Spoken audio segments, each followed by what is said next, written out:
Power star Pawan Kalyan గారు, ఉప ముఖ్యమంత్రి గారు పాపం దీక్ష తీసుకున్నాడు పాపము. ఏదైతే లడ్డూ వివాదంలో అది జరగలేదని ఆల్రెడీ తీరిపోయింది. అయినా కానీ ఇంకా పాపం తప్పదు కదా, సగం దూరం పోయి పోయి మళ్ళీ దీక్షని విమరించుకుంటే కుదరదు కదా. ఖచ్చితంగా తీసుకోవాలా. ఖచ్చితంగా ఏదైతే 11 రోజులు తీసుకున్నామో దీక్ష, అదేవిధంగా తిరుపతి వెళ్ళాలా, అదే మెట్లు మార్గంగా వెళ్ళాలా అయితే ప్రకటించాం కదా, అలా వెళ్ళాలా, వెళ్ళకపోతే బాగోదు అనే విధంగా మెట్లు మార్గాన్ని ఎంచుకున్నారు. అయితే ఫస్ట్లో చాలామంది మెట్లు మార్గం వద్దు, డైరెక్ట్గా వెళ్దాము అనే విధంగా ఒక వార్త అయితే వచ్చింది.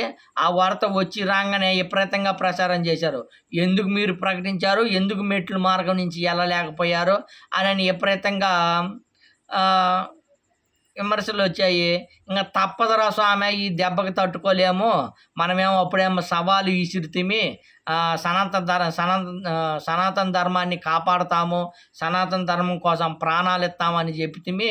ఇప్పుడు మెట్లు మార్గంలో వెళ్ళకపోతే రాష్ట్ర ప్రజలే కాదు మా అభిమానులు కానీ ఒప్పుకోరు అనే విధంగా పాపం మొత్తానికైతే మెట్లు మార్గంలో మొదలుపెట్టారు. ఆ మెట్లు ఎంట్రన్స్ అవ్వడంతో ట్రాఫిక్ జామ్ చేశారు. 40 నిమిషాల దాకా ట్రాఫిక్ని ఆపేసి అడావుడి చేశారు అక్కడ పోలీసులు, ఆ సిబ్బంది మొత్తానికి అడావుడి చేశారు. పాపము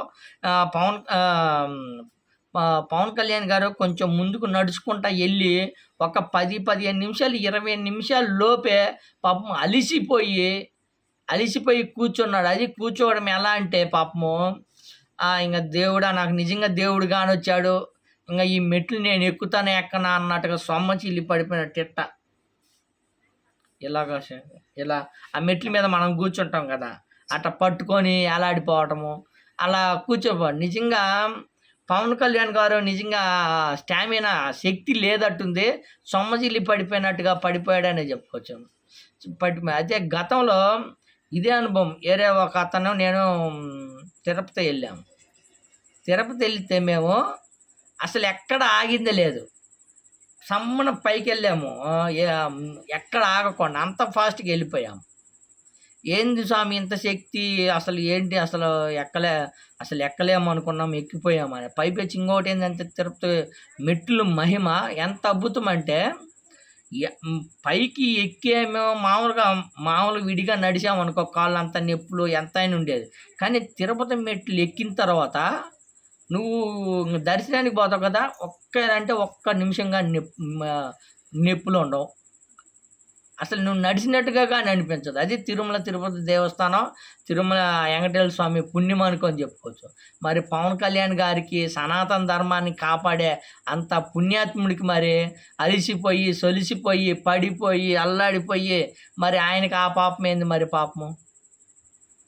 మొత్తానికైతే పైకి ఎక్కుతాడో ఎక్కడో కానీ చెప్పలేం, కానీ ఇంకా అయితే మెట్ల మార్గంలోనే ఉంది. లైవ్ చూసాం, ఇప్పుడే లైవ్ చూసాము, ఇంకా మెట్ల మార్గంలోనే నడుస్తూనే ఉన్నాడు.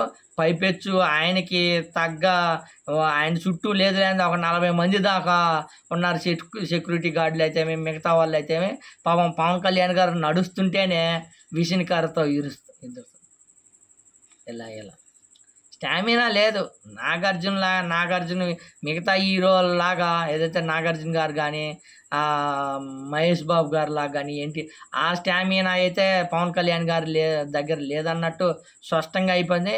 ఇంకో విషయం అంటే భక్తి ఉంటే ఎంత కొండ అయినా ఎక్కొచ్చు అనేది పవన్ కళ్యాణ్ గారు నిరూపించలేకపోయారు. మొత్తానికి పవన్ కళ్యాణ్ గారు కొండ ఎక్కుతాడో ఎక్కడో, లేకపోతే అది అంటారు కదా ఎత్తుకొని తీసుకెళ్ళేది డోలక్క ఏదో ఉంటుంది కదా, అది ఆ సదుపాయం కల్పించుకొని పైకి వెళ్తాడో. మొత్తానికైతే బాగా నీరస పడిపోయి నా వల్ల కాదు దేవుడా అన్న స్థితిలో ఉన్నాడనే చెప్పుకోవచ్చు.